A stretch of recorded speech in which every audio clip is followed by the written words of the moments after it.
नमस्कार मेरे प्यारे प्यारे मित्रों, आपका हमारे YouTube चैनल में हार्दिक स्वागत है। दोस्तों, हम ईश्वर से प्रार्थना करते हैं कि जो भी भाई बहन हमारा वीडियो देख रहा है, भगवान उनको लंबी उम्र दे और उनके घर में अन्न धन का भंडार भरे। दोस्तों, हम आपके लिए एक से बढ़कर एक कहानी लेकर आते हैं, जिसमें आपको बताते हैं रामायण महाभारत से जुड़ी हुई ज्ञान की बात है। दोस्तों, हमारे चैनल को लाइक, शेयर, कमेंट और सब्सक्राइब अवश्य करें। इस कहानी के माध्यम से हम आपको बताएंगे भगवान श्री कृष्ण महाभारत के युद्ध में क्यों नहीं लड़े थे।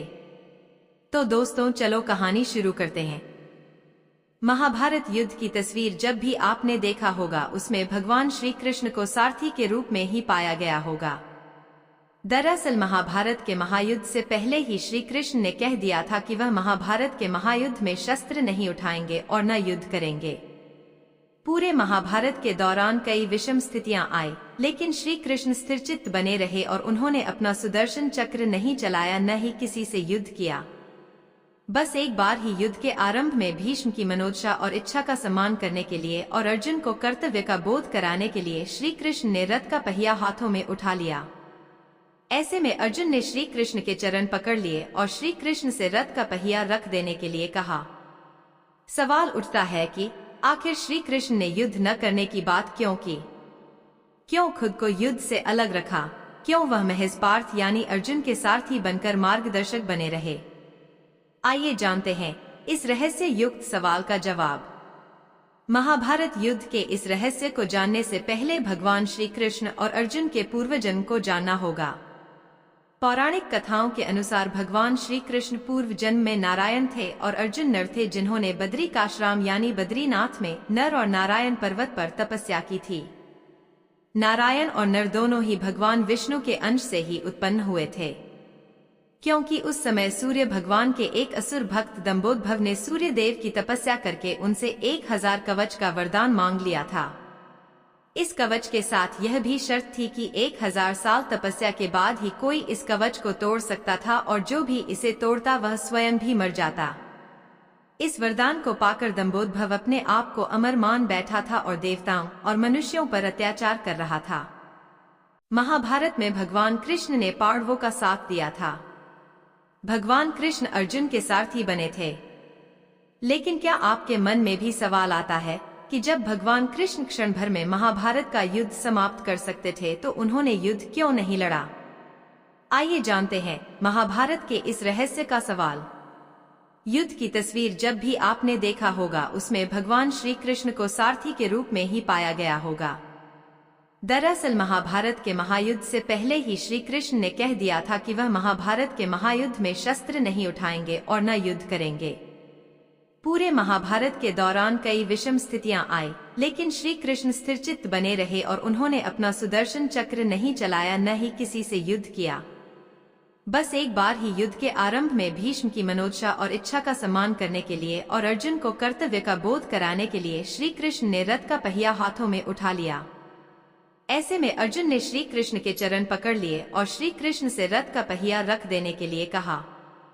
सवाल उठता है कि आखिर श्री कृष्ण ने युद्ध न करने की बात क्यों की? क्यों खुद को युद्ध से अलग रखा? क्यों वह महज पार्थ यानी अर्जुन के सारथी बनकर मार्गदर्शक बने रहे? आइए जानते हैं इस रहस्य युक्त सवाल का जवाब। महाभारत युद्ध के इस रहस्य को जानने से पहले भगवान श्री कृष्ण और अर्जुन के पूर्वजन्म को जानना होगा। पौराणिक कथाओं के अनुसार भगवान श्री कृष्ण पूर्व जन्म में नारायण थे और अर्जुन नर थे, जिन्होंने बद्रिकाश्रम यानी बद्रीनाथ में नर और नारायण पर्वत पर तपस्या की थी। नारायण और नर दोनों ही भगवान विष्णु के अंश से ही उत्पन्न हुए थे, क्योंकि उस समय सूर्य भगवान के एक असुर भक्त दंभोदभव ने सूर्य देव की तपस्या करके उनसे 1000 कवच का वरदान मांग लिया था। इस कवच के साथ यह भी शर्त थी कि 1000 साल तपस्या के बाद ही कोई इस कवच को तोड़ सकता था और जो भी इसे तोड़ता वह स्वयं भी मर जाता। इस वरदान को पाकर दंभोदभव अपने आप को अमर मान बैठा था और देवताओं और मनुष्यों पर अत्याचार कर रहा था। नर और नारायण को दंभोदभव ने युद्ध के लिए ललकारा, तब नारायण ने दंभोदभव से युद्ध किया और 1000 साल के युद्ध के बाद आखिर नारायण ने असुर का पहला कवच तोड़ दिया। लेकिन कवच तोड़ने के साथ वह स्वयं भी मृत्यु को प्राप्त हो गए। तब नर ने उन्हें महामृत्युंजय मंत्र से जीवित कर दिया और दंभोद्भव से युद्ध करना आरंभ किया। यह युद्ध भी 1000 साल चलता रहा और नर ने असुर का दूसरा कवच तोड़ दिया। इस बीच नारायण ने 1000 साल की तपस्या पूरी कर ली और दंभोद्भव से युद्ध करने लगे। इस तरह से बारी बारी युद्ध करते हुए नर नारायण ने दंभोद असुर के 999 कवच तोड़ डाले। जब अंतिम कवच रह गया तब वह असुर सूर्यदेव के पीछे जाकर छुप गया। सूर्यदेव ने अपनी शरण में आए भक्त को नरनारायण से बचा लिया, लेकिन खुद को नरनारायण के शाप से नहीं बचा पाए। नर नारायण ने सूर्यदेव से कहा कि आपका यह भक्त द्वापर में आपके अंश से उत्पन्न होगा और तब आपको अपने पुत्र की मृत्यु का शोक भोगना पड़ेगा। सूर्यदेव का वह असुर भक्त ही द्वापर में कर्ण हुआ, जो सूर्य के अंश से कवच कुंडल के साथ उत्पन्न हुआ था। नर ने 1000 वर्ष की तपस्या पूरी कर ली थी और दंभोद्भव से अंतिम युद्ध करने की उनकी बारी थी। इसलिए नारायण ने अर्जुन से कहा था कि यह महाभारत का युद्ध तुम्हारा युद्ध है, तुम्हें ही यह युद्ध लड़ना होगा। इस युद्ध में मैं मार्गदर्शक ही हो सकता हूँ। इस युद्ध को जीतकर तुम्हें कीर्ति की प्राप्ति होगी और धरती का सुख प्राप्त होगा। तुम अपना युद्ध नहीं लड़ोगे तो मैं भी तुम्हारी मदद नहीं कर पाऊंगा, क्योंकि कर्ण का वध तो केवल अर्जुन ही कर सकते थे, क्योंकि सूर्य के वरदान के कारण दंभोद्भव को वही मार सकता था जिसने 1000 वर्ष तपस्या की हो। और कर्ण अगर जीवित रह जाता तो महाभारत युद्ध पांडव नहीं जीत पाते। इसलिए श्री कृष्ण ने अर्जुन को युद्ध करने के लिए कहा और स्वयं पार्थ के सारथी बने रहे।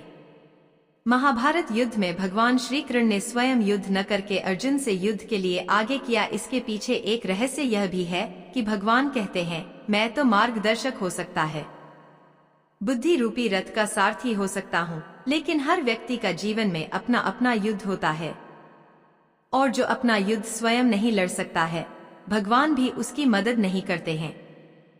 इसलिए हमेशा यह समझना चाहिए कि जब युद्ध हमारा है तो यह हमें ही लड़ना होगा। ईश्वर हमारे बदले आकर युद्ध नहीं लड़ेंगे।